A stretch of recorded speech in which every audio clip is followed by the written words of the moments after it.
Bagi kita sebagai kader sudah pasti kita menginginkan AHY lah pasangan dari calon capres, baca pres yang kita usung, udah pasti itu. Soal food estate, nggak ada yang berani ngomong. Takut ketangkap mungkin, takut karena ini apa segala macam, undang-undang ITE atau apa segala macam.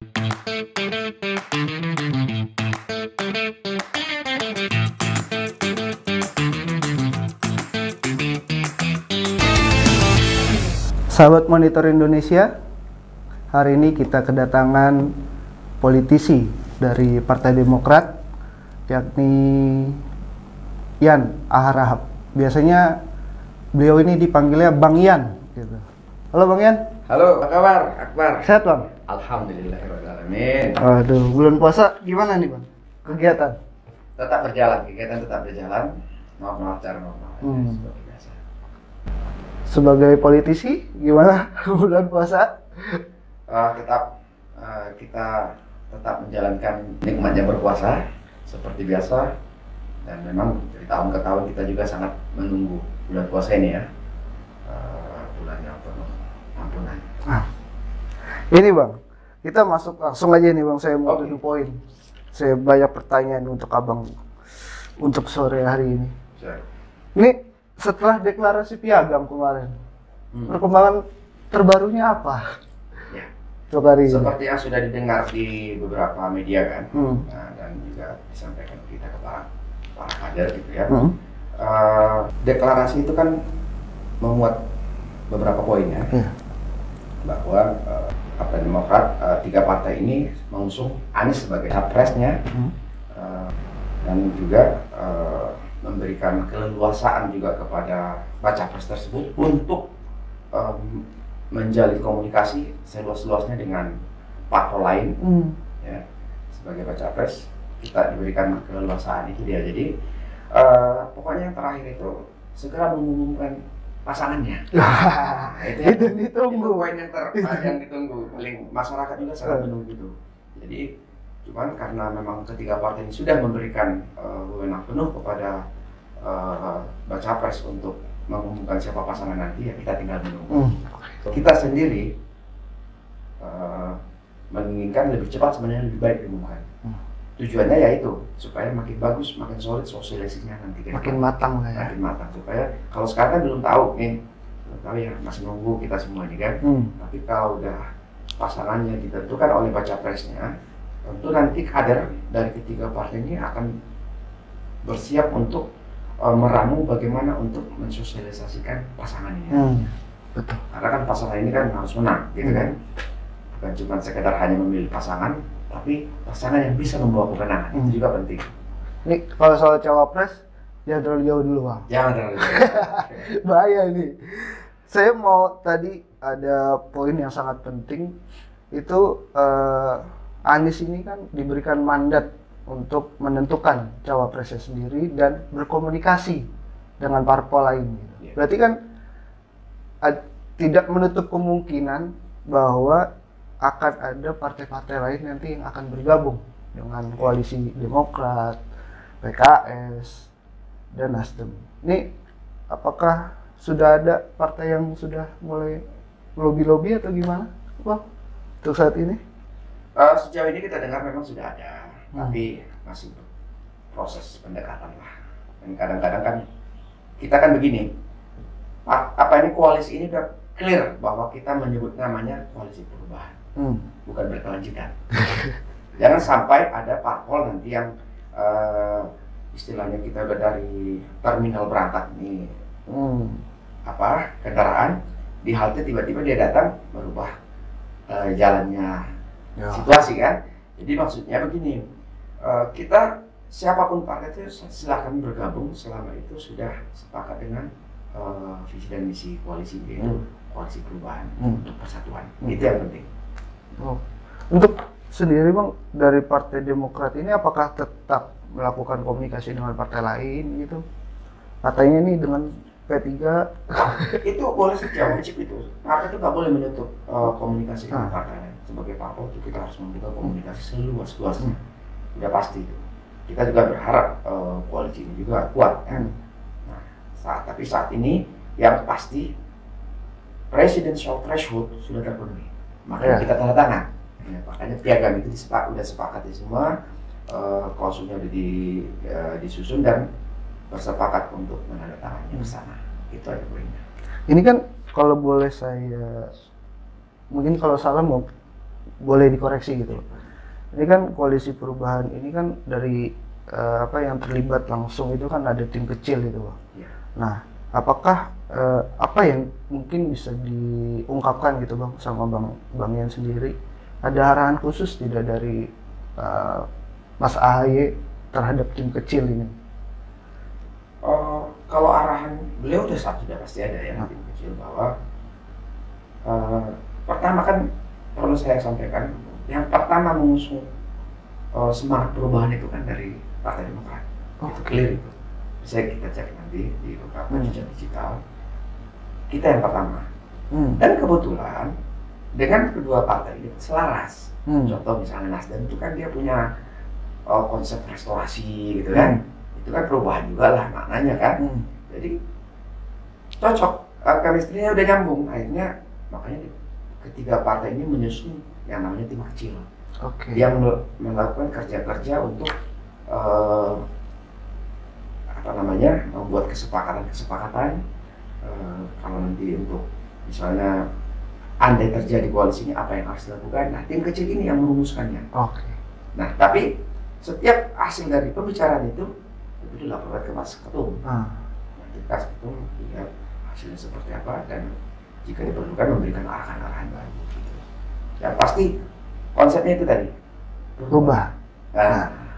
Bicara perubahan ini kan berarti pasangan untuk Mas Anies ini kan juga harus memiliki visi dan misi yang sama. Mengusung perubahan dan saya dengar ada persatuannya ini ujungnya. Jadi dilihat dari beberapa survei belakangan ini, Bang, pasangan Mas Anies sama Mas AHY masih tinggi nih. Alhamdulillah. Gimana ini? Apakah nanti Demokrat akan mengusulkan juga nama Mas AHY kepada Mas Anies sebagai pemegang mandat? Bagi kita sebagai kader sudah pasti kita menginginkan AHY lah pasangan dari calon capres yang kita usung, sudah pasti itu. Alasannya ada, jelas, clear bahwa yang pertama itu yang membawa semangat perubahan. Siapa saat ini tokoh yang paling berani menyuarakan semangat perubahan itu? Kalau bukan AHY. Lihat bagaimana waktu beliau menyampaikan pidato politiknya dengan sangat berani dan bernyali menyatakan mengkritisi pemerintah. Jika ada yang dianggap kurang baik itu ya dikritisi, bahwa contoh lah saya bilang soal food estate nggak ada yang berani ngomong, takut ketangkap mungkin, takut karena ini apa segala macam undang-undang ITE atau apa segala macam. Sebagai pimpinan parpol, Mas AHY itu yang paling berani dan bernyali menyuarakan itu, yang mana sampai sekarang food estate yang kita dengar itu belum ada kejelasannya, bahkan merugikan negara 3,2 triliun kalau salah. Jadi bayangkan itu semangat perubahan seperti itu disuarakan oleh Ketum AHY, gitu ya. Di samping itu juga kita udah tahu sendiri ya bahwa bagaimana Ketum AHY dari awal sudah menyuarakan semangat perubahan dan perbaikan. Ya, setelah kita rubah kita perbaiki. Kalau memang ada yang kurang bagus ya kita rubah dong untuk mengarah ke yang lebih baik. Kalau sudah baik, ya kita support kan. Jadi kalaupun kita mengkritisi itu kan konstruktif sifatnya. Betul. Konstruktif. Jadi bukan kritik yang membabi buta, tidak. Jadi kritik yang membangun dan konstruktif. Ya kalau ada yang mendengarnya sampai merah kupingnya ya masalah kita ngomongnya apa aja by data kok, gitu loh. Ada data, semua yang disampaikan ketum setiap mengkritisi ada datanya. Nah itu yang satu kita sampaikan. Jadi semangat perubahan itu memang ada di AHY. Yang lain siapa coba sebut? Kita name it, nggak usah kita sebut lah. Belum ada istilahnya yang menyatakan semangat perubahan dengan nyata ya. Kalau ketum AHY udah clear ya, semangat perubahannya udah nyata-nyata disampaikan. Misalnya beliau mengkritisi soal good governance, kan tata kelola pemerintahan yang gerasa gerusu. Ya dia kasih tahu, misalnya ya kan kita kasih contoh lah, bayangin sesama paling simpel, bagaimana kereta api cepat Jakarta Bandung di planning dengan dalam tanda kutip gerasa gerusu itu. Yang tadinya nggak menggunakan APBN, menggunakan APBN, cost of run berkali-kali, pembengkakan biaya berkali-kali, sampai sekarang belum ada kejelasannya. Dari situ aja kan udah ketahuan nih, ada planning fallacy, kegagalan dari merencanakan proyek, ya kan? Di situ kita melihat ada itulah direncanakan dengan atau dikelola dengan gerasa gerusu, salah satunya contohnya itu. Belum lagi soal kebijakan, pagi dibilang A, besok tiba-tiba soalnya udah B, atau dibatalkan. Itu yang salah, itu yang beberapa hal yang kita sebut gerasa gerusu. Jadi semangat perubahan itu clear. Berarti ini kan sudah mantap banget nih perubahan dan perbaikannya. Berarti kan 2024 harus all out dong, Bang. Insya Allah all out. 2024 bayangkan ya, kita kader-kader ini ya, kader-kader ini pun berharap. Kenapa berharap AHY yang jadi cawapresnya? Itu hanya AHY yang merepresentasikan semangat perubahan. Ya, hanya AHY. Coba yang lain tunjukkan, itu berkelanjutan. Mereka pengennya semangat berkelanjutan. Kita perubahan, banyak yang harus kita ubah.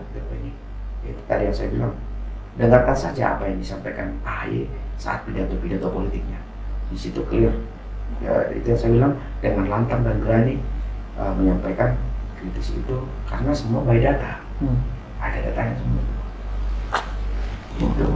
Satu lagi Bang, yang menjadi perhatian saya nih, yang kemarin bukber sama Pak Anies itu di Nasdem, markas Nasdem, itu terlihat sekali kedekatan Mas Anies dengan Mas AHY itu.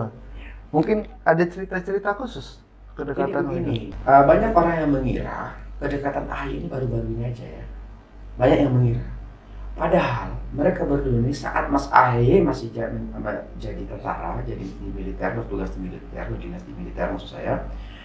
Mereka itu sudah berdiskusi waktu Mas Anies juga waktu itu sebagai dosen ya di Paramed Media itu, mereka sudah sering berdiskusi, sudah sering bertukar pikiran membahas soal bangsa ini gitu. Jadi mereka udah akrab dari dulu, bukan baru-baru ini saja.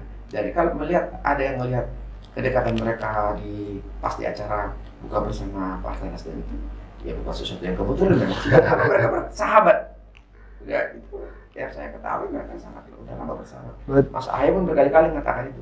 Berarti chemistry itu sudah terbangun sejak lama, berarti? Sudah sangat lama. Makanya kalau kita apa kader, kenapa banyak yang bilang Partai Demokrat ngarep ya? Ya wajar dong, kita kader kan. Masa kita nggak pengen ketum kita jadi cawapres pasangannya? Ya udah itu realistis. Masa kita mengharapkan cawapres adalah tokoh lain? Kita punya ketum kita ini, maksudnya mumpuni sesuai dengan kriteria yang disampaikan Mas Anies. Kalau soal chemistry ada kan? Terus yang membawa semangat perubahan dan bisa membawa kemenangan. Kenapa kita yakin bisa membawa kemenangan? Mas AHY ini kan pemimpin sebuah partai politik besar yang mana infrastrukturnya seluruh Indonesia. Bagaimana semua infrastruktur ini bekerja untuk bisa memenangkan itu? Ya kan? Ya. Jadi wajar kita menginginkan itu ke para kader, sangat wajar. Jadinya kalau sudah akan all out, berarti kader sendiri ini akan melakukan apa nih Bang untuk membantu agar meraih kemenangan? Oh, kalau itu udah pasti kita bekerja all out, itu mesin partai pun akan bekerja, para kader juga akan melakukan sesuai bidangnya masing-masing gitu. Udah pasti itu all out kalau udah seperti ketum itu. Sebenarnya komitmen kita sebagai partai politik Demokrat itu mengusung Mas Anies itu juga sudah clear, mau siapapun dia akan dia tentukan ya. Yeah. Tapi kan pertanyaannya tadi, kalau kita sebagai parpol kan, kader gitu, sebagai kader menginginkan, ya udah pasti ketum kita. Alasannya ya mumpuni, mampu, punya kriteria yang sesuai, ya kan? Membawa semangat perubahan, apalagi berpotensi membawa kemenangan, sangat partai besar. Mas AHY itu sudah membuktikan bahwa beliau mampu memimpin partai ini di saat dirongrong dan dicoba dibegal oleh sekelompok orang yang bertanggung jawab. Bahkan mereka itu salah satunya pemimpin dari pelakunya adalah jenderal. Jadi jangan main-main. Ayo mau apa kalian jenderal bisa tumbang tangan beliau. Itu faktanya. Dalam waktu dekat ini apa nih yang akan dilakukan Demokrat sendiri?